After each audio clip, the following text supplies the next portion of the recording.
Say you will. You You will. hyped me. It is super hype. We're about to talk about and see Mad Max. And how could... I've seen the footage already. I know this is going to be amazing. But, John. Yep. Like, you must love working on this game, right? The movie, I mean, just came out. And The movie was amazing. Yep. Saw it 4 times in theaters. Whatever. I loved it. Yep. That's a good sign. Amazing. It means I'm going to buy it. We think it's the perfect title for Avalanche Studios because we love crazy over-the-top action. We love massive explosions. You guys are responsible for Just Cause. Just Avalanche Studios, Just Cause, insane action. Good video games. Yeah. Yes. And then who doesn't want to be Mad Max?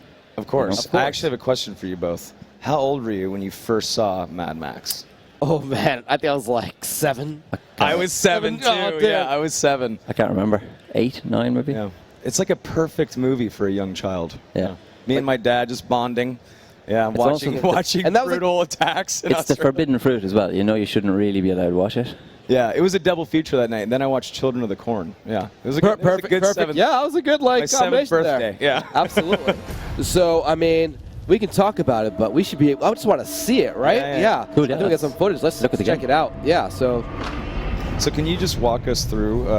Well, this is obviously the hype trailer. We're gonna, Yeah. but we're gonna actually see B-roll gameplay. But yeah, well, this is actually not our trailer. We have released a couple of trailers, or 3 trailers in the last 2 months, I think. But this is just an intro to the demo that we're showing people at the show. Oh, great. So okay. you can choose between 2 different demos. One has more focus on vehicle combat, high-octane, fast-paced physical vehicle combat. The other one is more about melee combat. This one doesn't have too much hand-to-hand combat. But in this one, you are going to start off by capturing or upgrading your Magnum Opus. Your Magnum Opus is your signature vehicle. Sure. And at the start of the game, Max gets taken down by Scrotus and his henchmen, his war boys. Scabrous Scrotus is like a warlord around the Gastown area of this world. Totally evil, power-hungry, treacherous, and so on. So he leaves Max for dead, strips him of his famous interceptor, which the fans will be distraught to hear. Yeah, I'm distraught hearing that right now. There you go. So it's part of the story. Loses the interceptor, left for dead. Should really probably die, but He's Mad Max. He's Mad Max. Yeah, I He mean... can't die. Yeah. the ultimate survivor Right. enlists the help from some companions in the game, and then gradually your journey throughout the game is to build an even better wasteland war machine. Oh, man. And every player will choose to customize and look for different parts and enlist the help of different people in the wasteland, and will ultimately produce a vehicle that's unique to them. Wow. So, how much of, it seems like there's so many elements to this game. It looks, I see RPG elements, inventory elements, and action, driving. So, how do you want to balance how did you want this to feel for players? Yeah, well, it's an Avalanche game, so first and foremost, one of our main characters is always the world. Right. So we started off by taking a location around Gastown. Gastown is an oil refinery. It's got pipes leading out to oil rigs, which are situated in the sea. So it's a seabed. There's actually a volcano underneath the sea. Harbour wall, industrial region servicing the Gastown refinery. There's an airport, there's a financial district, and so on. And then we threw the apocalypse at it. And we just teared it all down on concept and paperwork. And that's really how we got something that should feel authentic. Now, you won't see that when you jump into the game first. But if you pay attention, if you really spend time exploring, you'll see telltale signs all the time, like sewer entrances, signs of an old disused subway, churches, and so on. And if you really are prepared to invest, you'll uncover some of these lost treasures. That's great. I love that ability to just kind of go around and explore and just find these hidden treasures and just other events. Yeah, I was just gonna ask. So whenever you're playing the game, can you just, instead of, if you don't want to do the main quest, you don't want to do a side mission, can you just do whatever you want? Just go off into the desert. Absolutely. And survive? Yeah. So there are some areas that you will Perfect. need to sort of punch through. There's a big gate, for example, in the harbour wall, and you'll need a special talon for your harpoon. Again, the trademark Avalanche harpoon. Sure. To pull it down. There's a little bit of gating just to make sure that you don't just race to the finish line too quickly. Sure. But you can. It's the Avalanche promise, right? If you see it, you should be able to go there. Yeah, there's no backdrops, no level loading, nothing like that. Oh, This made a man. lot of people happy. Yeah, I am so Guaranteed. psyched. Because that that sold me. And- And if it was like, so I was gonna get it no matter what. But if I learned that it was linear or like story based completely or whatever, I still would have been excited. But now I get to actually explore this world that I saw when I was 7. That's really good news. So Soma, how long would you wait for Mad Max? Like, what kind of release date would you like tolerate? Just out of curiosity. 1 week. Okay. I'm just kidding. I'm kidding. No. At the end of the year, maybe. I don't know. But no. Whenever it's ready, actually. I have a copy in my back pocket here. Oh, wait. you kidding You just go down to stage. I thought you had a code to give me. Oh, September 1st. Wow. Oh, that's coming up. Is it really September 1st? Yep. That is soon. That is just like. I asked you earlier how long you guys have been in development. I was actually surprised. Can you tell us? Yep, 3.5 years. 3.5 years. I'm feeling sick. That was cool.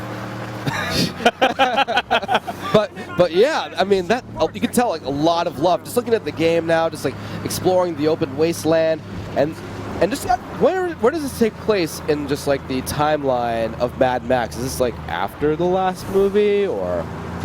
We are a little bit hazy on that. Oh sure, okay, Yeah, understandably. but I think it's actually a precursor to the Fury Road. Oh, right. okay. But really, if you look at all of the films, Mad Max's journey is nearly always the same.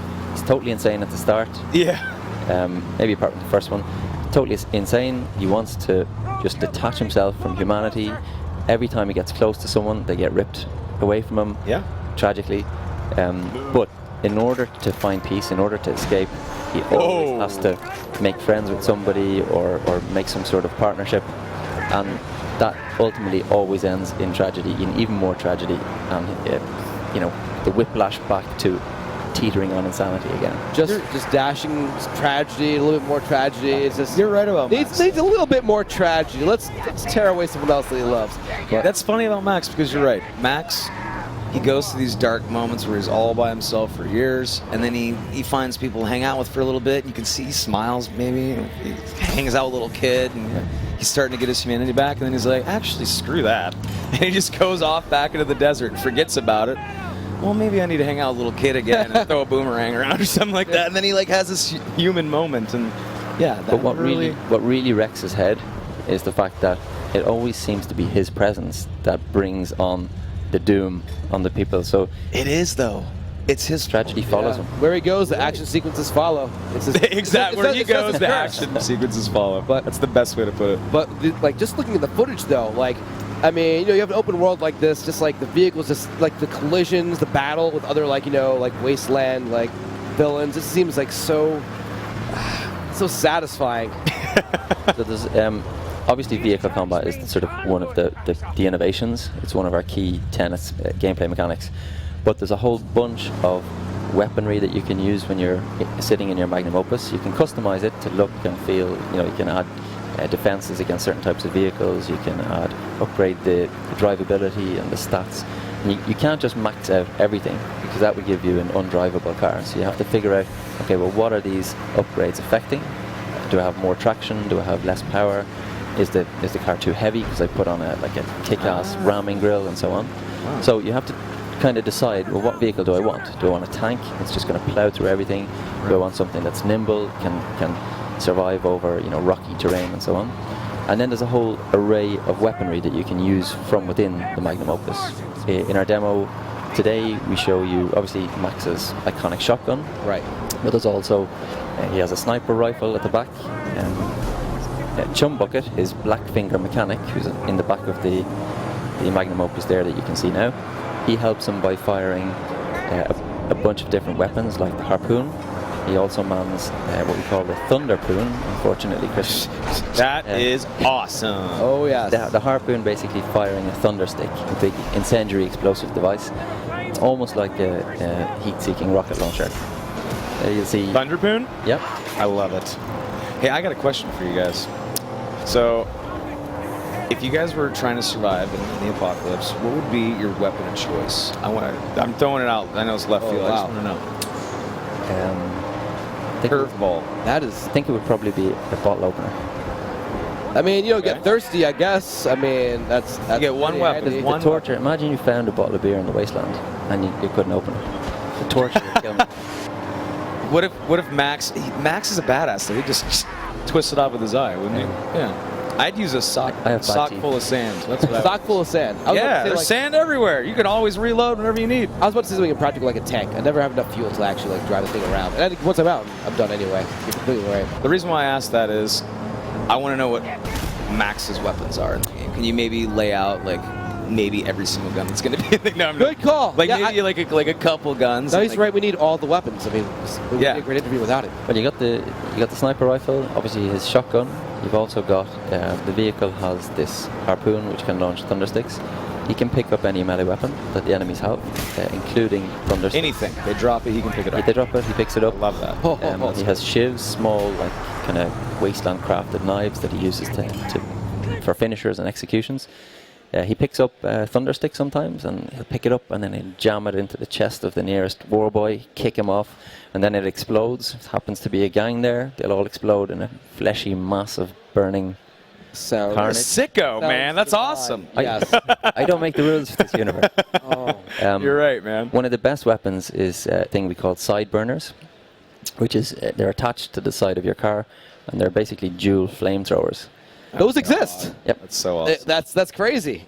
It does That's real in real life? Like South Africa, I believe they were like created for like like to defend like your vehicle in case someone tried to carjack you back in like worse times. The hell? But yeah, I mean, didn't know that. Yeah, That's it's a crazy. thing that I saw on TV, so it must be real. So You saw it on the internet, right? Discovery Channel. But anyway, the game looks amazing. Like open world, just all this progression. The combat in cars looks great. I just love how like when you hit the vehicles, just like the slow down, you can actually just like take a moment to savor that impact. Oh, so We're going to good. start calling you Mad Joseph. Mad Joe. I like that. That's what we're going to start calling Mad Swift. I don't know. We can work That's our it out. sequel. Starring Swifter. No, the star has to be the apocalypse. You blew my mind with that. Like the stars, actually, the world. I'm like, it was good. It was good. But One more thing. oh yes, Please tell everyone where they can find information about the game. Facebook page, Twitter, anything. Hashtag MadMax Game. And go on to the Avalanche Studios site or the MadMax website and like us on Facebook. awesome. All the Love it. latest I will updates. give you a like and a follow. September 1st. September It's 1st. so close yet so far. I cannot wait. John, thank you. Soma, thank you. We'll be right back with some more E3 action. Hang right there.